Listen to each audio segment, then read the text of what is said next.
Yeah, Alex, yet another tight game that sort of goes down to the wire. It looked like y'all could maybe breathe a little bit there with about 10 minutes left. What has this done for your team, this stretch of close games, your team, your defense, to continually be in these four-quarter games here, especially given what you all have coming up here? Yeah, I mean, I think there's certainly some positives to responding when adversity hits. The tough part is when you create the adversity on your own.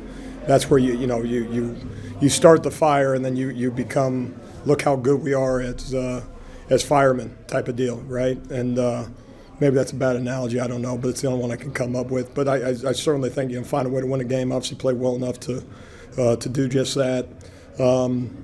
And I think it's indicative of what good college football should, happens to be. I mean, it's never going to be easy. If we're looking for easy, we're probably in the wrong profession. Certainly, it's the same approach from the player standpoint. If they want it to be easy, it's hard to win. It's always a constant reminder.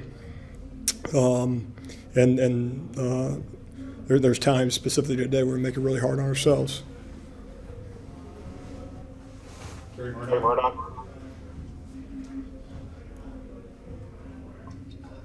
Hey, Alex, I'm curious kind of just how you prepared through the week, not knowing what was going on with Skylar Thompson. Obviously, he wasn't very mobile today, but how does that play out this week? And did you have a sense at all that you were going to be facing him today? Well, the results would suggest we didn't prepare at all for any quarterback or the offense that we faced, which that's something we got to analyze as a defensive staff, and obviously I'm in charge of it. So we clearly did a poor job, specifically myself. And I think that's regardless of quarterback. What they do offensively is very multiple. We've talked about it. You use the jet sweeps. The tailback's obviously a good player, a good O-line. I think certainly got a lot of respect for number 7. He's done a tremendous job against us now 3 times. No, to say somehow any issues that we had defensively were because we didn't know who was going to be the quarterback would be false. But he did a tremendous job, and certainly credit goes to those guys. It turns out they prepared for us certainly much better than we prepared for them. Alex, I wanted to get your reaction to Nick Benito's fumble return in the first quarter, and then I think third quarter, Jordan Mukes, it looked like was in coverage on that deep ball. Here's a guy who's, I guess, played safety most of the first half of the year, and now looks like he might have moved to corner. Can you kind of describe what happened there? Yeah, just trying to get more production out of the back 7 of our defense, whether it's linebacker or secondary, and earn reps in practice. I thought he was in pretty good shape, and you got to adjust to. As the route climbs higher, you got to climb higher with it, and maybe the video is different than initially how I saw it. But trying to get some young guys going, it's also indicative kind of how guys are practicing. We believe in practice. Some of our players don't, and so guys get opportunities when other guys maybe don't practice as well and stuff. But certainly game evaluations are part of it too. But trying to get a young guy going. And I think he's going to be a good Oklahoma Sooner in time. Maybe it's bad on my part to put him in that situation. So any issue that he has on me, watching Nick, I think having an opportunity to get a takeaway, they don't get points for crossing midfield. We can get as frustrated as we want. They get a few first downs, and we can have sensitivity to it, or we can find a way to make a play. I thought it was tremendous. I think Reggie, you got to help me out here. I think Reggie maybe got it out right, and just keep swinging, keep battling. We don't gain immunity to we're not immune to offenses having drives against us. And so what we got to do is we got to find, obviously, but we got to find a way to get a stop. And there's 2 other instances I think today, or 3 other instances maybe where we dropped interceptions, and it's not extra credit to make plays. And so we got to make more of those. But that was tremendous, absolutely tremendous. And in a 1-possession game, you circle back to some of those. James. Alex, I'm just curious. You don't sound like you're real happy with how the defense played today. Yet in the middle of the game, you forced punch. You had the big play with Benito at the beginning. I'm curious, how well did you feel like your defense played today? Well, number one, I'm thrilled with the win, and so I am. It's hard, you can't say it's hard to win and to be sad that you won. I'm certainly not that. Just the plays that we didn't make are rolling in my head, and so much of it being self-inflicted. You're not going to champion a good defensive performance, and not anybody would give us credit for one today, and have the errors that we had, which goes back to preparation, which goes back to coaching, and we were not a defensive a week operation, and we're not taking advantage of those cumulative reps that we keep talking about. 8 months of 9 months, now 10 months of repping these calls, and all of a sudden, I assure you, we have someone responsible for the tailback, and yet, on national television, it appears that we're not very well coached unit. So, in any event, no, I'm thrilled. Find a way, man. Find a way. But believe me, I'm gonna. I got a big smile. You just can't see it, knowing that we're a 5-0 football team, and like I've talked about before, it's a 1-week evaluation. It was good enough to win today. Our chief goal is to hold them to 1 point less than the offense scores. We got that done, and then we got to get a whole lot better. Hey, congrats on the win. Thanks so much.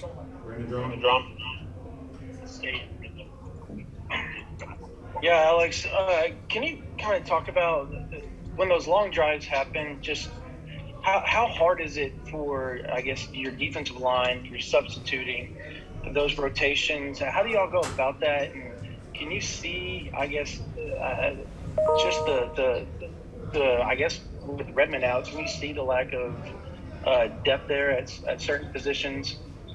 Yeah, I think the lack of depth is playing itself out. And again, there's been times where we've been awfully excited about the depth, and we can circle guys that have made plays for us in weeks prior to. But so we'll keep it very specific to this game. I thought the impact of our front was minimal at best. The opportunity for quarterbacks to step up and make plays, and it was almost non-existent over the course of the game. Again, that's on me.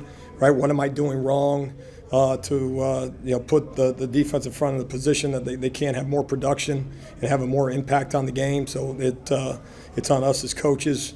The calls haven't changed since days past where we had more production maybe than they need to. But no, certainly, again, you're not immune to those things, and you get really frustrated. And all of a sudden, you look up, there's 10 points at halftime. I sure wish there was 10 points at the end of the fourth quarter. Right, and so no, football happens. Game breaks out every Saturday. That opponent has a tendency to want to move the ball on you. Sometimes they do. We got to do a better job. Caroline Grace. Yeah, Coach. So Lincoln really expressed that this was a game where he saw OU play like a complete team. So I'm just wondering, how does this help you go into practice against Texas, who is also starting to look like a complete team? Yeah, I just think it's a lot better going to practice as a 5-0 football team. I think our guys have to be prepared for hard coaching. They need to be prepared to listen. They need to be prepared to we need to rebuild trust as coaches on the defensive side of the ball, from the standpoint of the things we're telling you to do. It's going to work, man. You got to trust us on this. You're a click away. You're a strain play away. And so I think what it allows us to do is just that: have very honest conversations. And you and I, all of us are having one right now. It was good enough to win this football game. I don't know that it's going to be good enough moving forward, and so that's what we have to attack this week, and we have to get better, primarily as coaches. The last two go to Kerry and Ryan. Kerry, go ahead. Alex, from everything you've talked about, are you surprised that you just haven't gotten more individual plays on the quarterback? You're getting flashes of that, but I know you sent some guys on blitz that didn't get home tonight. But are you just surprised that you haven't gotten more individual plays there?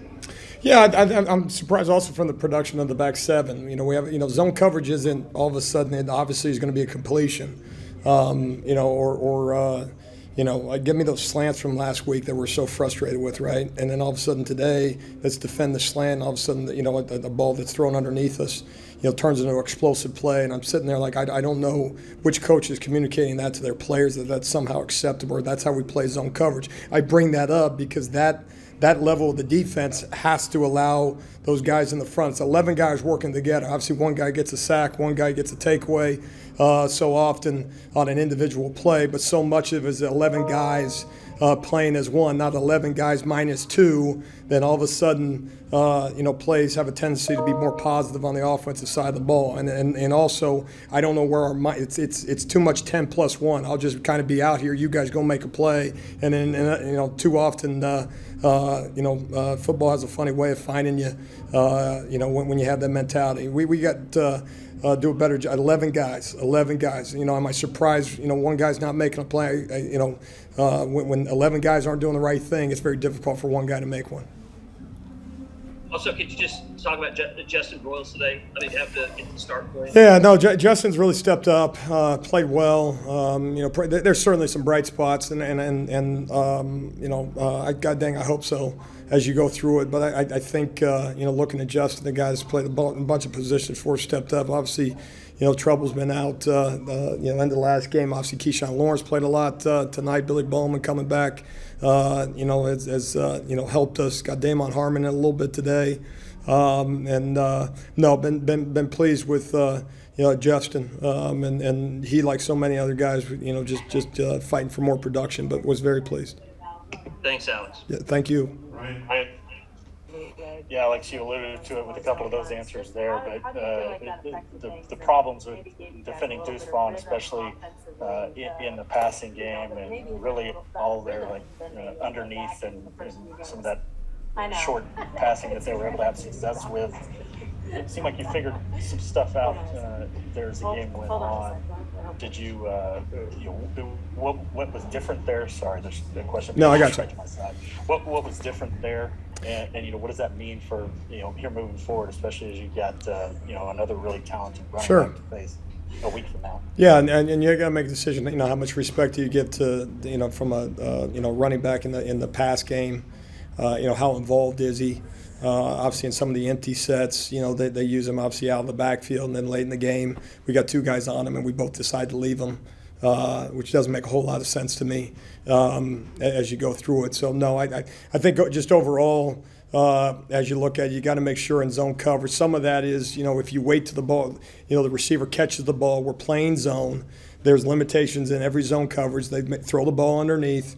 All right, it may be an opportunity to still get a PBU if we got an elite break on the football, but even then it's a catch. It's got to be down on contact.